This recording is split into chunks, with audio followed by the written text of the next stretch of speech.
बरोबर आहे साहेब। जी संस्था एकदम ब्रिटिशकालीन आहे। 3 ऑगस्ट 1920ची स्थापना आहे पतसंस्थेची। 104 वर्ष झाली।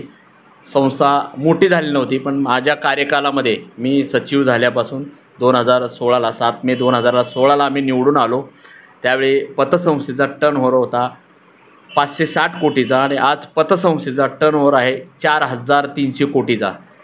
त्यामुळे आमच्या जे कार्यकाळामध्ये पावणे 9 वर्षाच्या कार्यकालामध्ये संस्था जवळजवळ 6 पट मोठी करण्यात आम्हाला यश मिळालं।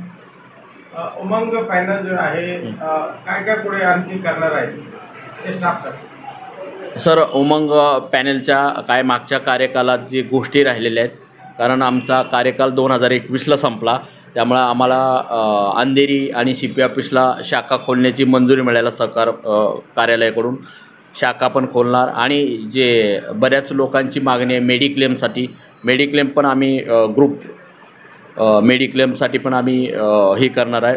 आणि जे होम लोनचं प्रचंड लोकांची आमची मागणी आहे, लोकांची पोलीस सोसायटीच्या सभासदांची, त्याविषयी पण आम्ही त्याच्या हे करणार।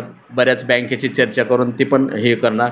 आणि दुसरं म्हणजे जे संस्थेत आम्ही डिजिटल करण्यात जे यशस्वी झालो आहे, अजून काय डिजिटल करता येईल, लोकांना घर बसून म्हणजे घरी बसून जास्तीत जास्त काय डिजिटल करतायत याविषयी पण वर्कआउट करून ते पण आम्ही प्रयत्न करणार।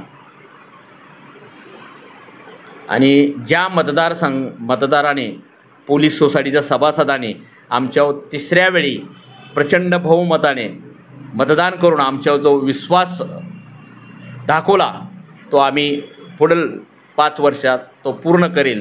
आणि जे मतदार राजाची जी मागणी आहे ते पूर्ण प्रयत्न करण्याचा आम्ही 100% यशस्वी होऊ असे आमच्या टीमच्या वतीने मी ग्वाही देतो। धन्यवाद।